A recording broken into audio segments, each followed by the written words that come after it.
अस्सलामु अलैकुम वरहमतुल्लाहि वबरकातुह।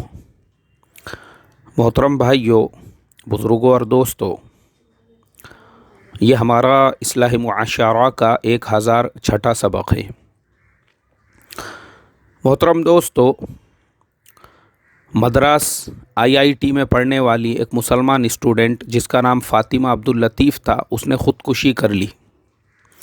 फ़ातिमा की ख़ुदकुशी के बाद बहुत सारी चीज़ें सामने आई है। फ़ातिमा के वालिद साहब का कहना यह है कि फ़ातिमा के मोबाइल के अंदर जो नोट्स मिले हैं उसके अंदर उसने ये लिखा हुआ है कि यूनिवर्सिटी के एक प्रोफ़ेसर साहब उसके साथ में भेदभाव किया करते थे और वजह यह बनी कि फ़ातिमा हर क्लास में टॉपर हुआ करती थी। लेकिन अभी उनके कोई एग्ज़ाम्स हुए हैं जिसके अंदर सारे सब्जेक्ट में टॉप करने के बाद उस प्रोफ़ेसर के सब्जेक्ट में फ़ातिमा को कुछ कम नंबर मिले, जिसकी वजह से वो सेकंड नंबर पर आ गई और उसी का उसने इतना ज़्यादा प्रेशर ले लिया कि उसने अपनी जान दे दी। मेरे मोहतरम बुज़ुर्गों, ये मुसलमान बच्चों के लिए और मुसलमानों के अलावा बाकी तमाम स्टूडेंट्स के लिए ये मेरा आज का एक मैसेज है। एक्चुअल में होता क्या है कि हमारे बच्चे जब टॉप करना शुरू करते हैं, चाहे वो प्राइमरी स्कूल में हो, चाहे वो हाई स्कूल में हो, चाहे वो कॉलेज में हो, तो माँ बाप जो है ना बहुत ज़्यादा उनसे ओवर एक्सपेक्टेशन रख देते हैं। उस बच्चे ने अगर थोड़ा सा भी परसेंटेज किसी एग्ज़ाम के अंदर कम ले लिया तो माँ बाप नाराज़, घर वाले नाराज़ और रिश्तेदार नाराज़, और उस बच्चे को जो है ना उसके लिए ताने दिए जाते हैं। उसको ये कहा जाता है तूने मोबाइल पे ज़्यादा टाइम पास कर दिया, तूने टीवी पे ज़्यादा टाइम पास कर दिया, तूने ये कर दिया, तूने वो कर दिया, इसके लिए तेरा परसेंटेज कम आया है। और वो प्रेशर की वजह से दूसरा प्रेशर ये होता है कि माँ बाप बच्चों से बचपन में ये एक्सपेक्टेशन रखते हैं, हमारा बेटा तुमको तो एपीजे अब्दुल कलाम के जैसा साइंटिस्ट बनना है, बेटे तुमको तो ऑर्नोस्टॉट क्या रहता वो चांद पे जाते तो एस्ट्रोनॉट बनना है, और तुमको तो साइंटिस्ट बनना है, तुमको तो इंजीनियर बनना है, तुमको तो पायलट बनना है, तुमको तो ये बनना है, तुमको तो वो बनना है। वो मासूम बच्चा है, अरे उसका बचपना है, उसको बचपना जीने दो रे। उसको उसका बचपन जीने देने की बजाय वो बच्चे को इतना प्रेशराइज किया जाता है तालीम के लिए। बहुत सारे घरानों में जब जाना होता है, वो 12 महीने बच्चे हाथ में किताब लिए हुए नज़र आते हैं। 12 महीने, सुबह उठने के बाद ये क्लास, उसके बाद स्कूल, वहाँ से आए नहीं तो दूसरी क्लास, तीसरी क्लास। मतलब क्या है ये? हमने क्या मुक़द्दर जो है वो स्कूल की तालीम को समझ लिया हुआ है? अल्लाह हिफाजत फरमाए। मैं इससे पहले भी 1000 मरतबा बता चुका हूँ, वफ़िस समाई रिज़्क़ुकुम वमा तुअदुन। जिस रोज़ी का वादा अल्लाह ने हमसे किया है वो ज़मीनों पे नहीं है, आसमानों में है।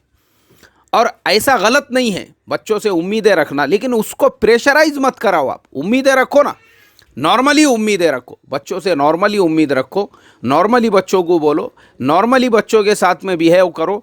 उनको इतना ज़्यादा प्रेशराइज अब क्या हो जाता है कि ये उस बच्ची के लिए एक ईगो का मसला बन गया।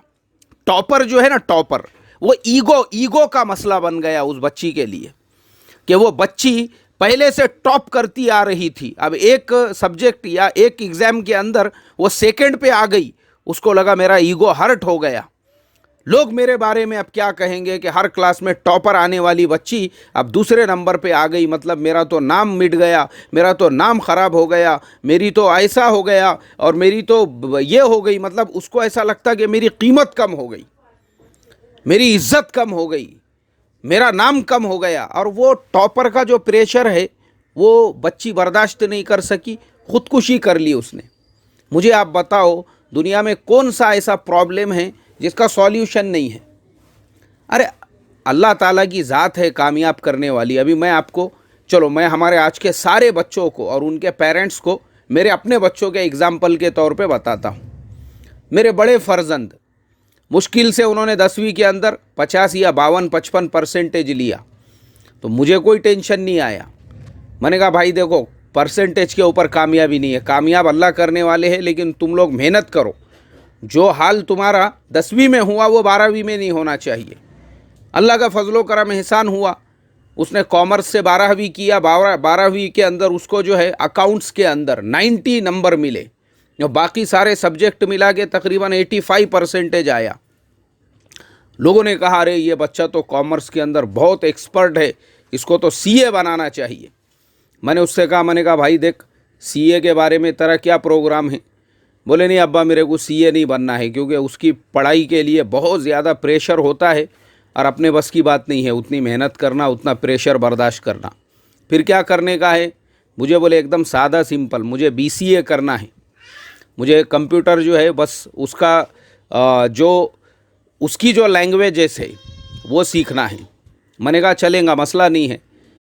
मेरे मोहतरम दोस्तों, कामयाब करने वाली ज़ात अल्लाह की है। माशा अल्लाह, तालीमी ज़माने के अंदर ऐसा कोई महीना नहीं था जिसमें उसने 3 दिन अल्लाह के रास्ते में न लगाए हो। दावत की मेहनत के साथ में वो अपनी तालीम भी पूरी करता रहा।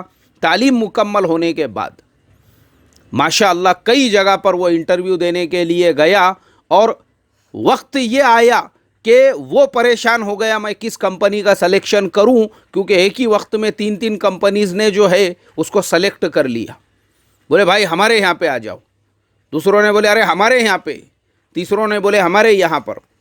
मैंने बोला देखो बेटा, हमारा असली जो मकसद है वो है आखिरत। ये दुनिया तो अपना मकसद ही नहीं है। दुनिया मकसद रहती थी तो तुमको बीसीए नहीं करने लगाते थे, फिर सीए बनाते थे। मगर मकसद आखिरत है। अपनी ज़रूरियात जिस जगह पर दीन की मेहनत के साथ में पूरी हो रही है, ये देखो तुमको दीन का काम करने में कहाँ पे सहूलत है, तीनों जगह में से। तो पता चला कि जो सबसे करीब वाली जगह है, जहाँ पे 5 वक्त के नमाज की सहूलत है, जहाँ से पे टखनों से ऊपर पाजामा पहनने की इजाज़त है, जहाँ पर जो है माशाअल्लाह हर एतबार से, दीनी एतबार से पूरी आज़ादी है, वैसी जगह का उन्होंने सिलेक्शन किया और माशाअल्लाह वहाँ पे बेहतरीन तरीके से वो काम कर रहे हैं। अब मैंने आपको ये स्टोरी ये सिखाने और समझाने के लिए बताया। कामयाब करने वाली ज़ात किसकी है? अल्लाह ताला की है। अल्लाह कामयाब करेंगे, लेकिन बच्चों पे ज़बरदस्ती का प्रेशर डालना, बच्चों को ज़बरदस्ती इतना ज़्यादा प्रेशराइज कराना कि वो बच्चा मतलब उतना परसेंटेज नहीं लेगा, उसकी लाइफ बर्बाद हो जाएगी। ज़बरदस्ती का ओवर एक्सपेक्टेशन रखना अपने बच्चों से, तो ऐसा मत करो, ऐसा मत करो। और दूसरी चीज़, अगर मान लो बच्चा हमारा पढ़ भी रहा है, कॉलेज में है या आप जॉब कर रहे हैं, हर जगह पे कोई भी मसला हो, मुझे ये बताओ उस मसले का हल क्या खुदकुशी है, अपनी जान दे देना है? अरे भाई, मसले का एक सॉल्यूशन है, मसले का एक तरीक़ा है, मसले को आप एक तरीक़े से हल कर सकते हो। और मैं उसकी आपको 2-4 एग्जाम्पल्स दे के बताता हूँ। मिसाल के तौर पर, अगर वो बच्ची फ़ातिमा मरहूमा जो थी, उसको उस प्रोफेसर से कुछ प्रॉब्लम भी था, तो उसका तरीक़ा है वो एक एप्लीकेशन लिखती और उस आईआईटी के जो हेड है उनको जाकर अपना एप्लीकेशन देती। अपना जो पेपर्स है उसके, वो पेपर्स को रिकाउंटिंग करने लगाती। भाई मेरे पेपर को रीचेक करो, देखो उसके अंदर मेरे कुछ मार्क्स जो कट हुए हैं किस लिए कट हुए। और मैं आपको बता दूं, ये फ्रीडम है आपको। आप सोचो, एक 10वीं का बच्चा वो अपने पेपर रीचेक करा सकता है, 12वीं का बच्चा वो रिकाउंट करा सकता है।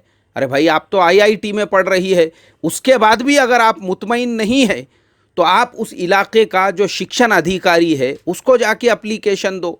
फिर भी मुतमईन नहीं है, जिस स्टेट के अंदर वो है वहाँ के शिक्षण मंत्री को दो। फिर भी मुतमईन नहीं है, माशाल्लाह इंडिया के अंदर सेंट्रल गवर्नमेंट है, वहाँ के शिक्षण मंत्री को दो। अगर आपका मसला हल नहीं हुआ उसके बाद आप बताइए। मगर खुदकुशी करना ये तो ऐसा ही है, मैदान छोड़ देना। खुदकुशी करके क्या फ़ायदा है? आज वो बच्ची दुनिया में नहीं है, उसके माँ बाप जिन्होंने कैसे कैसे ख्वाब देखे होंगे, कैसे कैसे सपने देखे होंगे, वो बेचारे जो है उन्होंने प्राइमरी स्कूल में, हाई स्कूल में, कॉलेज में, आज बेटी आईआईटी में पढ़ रही है तो उनका सीना कितना चौड़ा होगा। और जब पता चले कि बेटी ने इस तरीके से जान दे दी, डर कर, घबरा कर, हालात का मुकाबला नहीं कर सकी, मुझे बताओ वो माँ बाप को कितना गम हो रहा होगा, कितना अफसोस हो रहा होगा। और मैं आपको एग्जाम्पल दे के बताता हूँ, ऐसे लोग जिनको ये लगता है, जो गवर्नमेंट के किसी विभाग में है, गवर्नमेंट के किसी डिपार्टमेंट में है, उनको ये लगता है हम तो यहाँ के भाई है, दादा है, वो इंसानों को जानवरों की तरह से बिहेव कर रहे हैं, किसी का कुछ सुनने को तैयार नहीं है। तो उनके बाप का वो डिपार्टमेंट नहीं है, उनके बाप का वो विभाग नहीं है और उनको कैसा सीधा करने का। मैं 2 आपको एग्जाम्पल्स देता हूं मेरे साथ पेश आए हुए। एक बैंक के अंदर मुझे इत्तेफाक से जाने का मौका मिला, गवर्नमेंट का बैंक। मैंने देखा हमारे एक चाचा बेचारे लुंगी पहनकर, उनके साथ उनका नौजवान बच्चा चिल्ला रहे हैं बैंक में, अरे हमको पासबुक दिए नहीं यार, हमारा अकाउंट ओपन हो गया 1 महीना हो गया, हमारा पासबुक चाहिए, ये चाहिए वो चाहिए। और वो कोई उनकी बात पे ध्यान ही नहीं दे रहा है। मैं गया वहाँ पे, जाने के बाद में मैं बोला चाचा चिल्ला रहे काहे को, लोग तमाशा देख रहे, सब गैर लोग हैं यहाँ पे, सब तमाशा देख रहे। एक मुसलमान टोपी वाला लुंगी वाला इस तरीके से बैंक में चिल्ला पुकार कर रहा है, तुम्हारा मसला क्या है? अरे बोले देखो ना भाईजान, चेक से हमको फुलानी जगह पे पेमेंट करने का है, बच्चे का एडमिशन रुका हुआ है, 1 महीना हो चुका है, अभी तक हमको चेक बुक मिला नहीं। तो मैं उनको लेके गया मैनेजर के पास, मैनेजर से पूछा मैंने, मैं बोला साहेब यांना चेक बुक मिळाला नाही। मॅनेजर मुझे बोलने लगा तुम्ही कोण, तुम्हाला काय करायचा? अरे मैं बोला मला काय नाही करायचा, पण चेकबुक जे आहे ज्या वेळेस अकाउंट उघडतात तो अकाउंट सोबतच दरेक अकाउंट होल्डरला चेकबुक द्यावे हे तुमची जबाबदारी आहेत, तो ह्यांना कशामुळे ते चेकबुक नहीं मिळाला? मैं बोला जब अकाउंट ओपन होता है, ओपन मतलब प्राइवेट बैंकों में तो ऐसा है अकाउंट बाद में ओपन होता है, वो पहले ही आपको चेकबुक एटीएम कार्ड घर पे लाकर देते हैं। और आप में बोला गवर्नमेंट का इतना बड़ा बैंक है, चेकबुक नहीं मिला उनको, 1 महीना हो चुका है, उनको एक जगह पे बच्चे के एडमिशन की फ़ीस देने का है। बैंक मैनेजर मुझे खामोश बिठा रहा है, मुझे गपचूप बिठा रहा है। मैं बोला काय प्रॉब्लेम नाही, ठीक आहे तुम्हाला यांना चेकबुक इशू करायचा की नाहीत करायचा ते बोला, मला काय करायचा ते मी करतो, काय प्रॉब्लेम नाहीत। मैंने अपने जेब में से मोबाइल निकाला और उस बैंक के कस्टमर केअर को कॉल कर दिया। काय करतात, कोणाला फोन लावतात तुम्ही?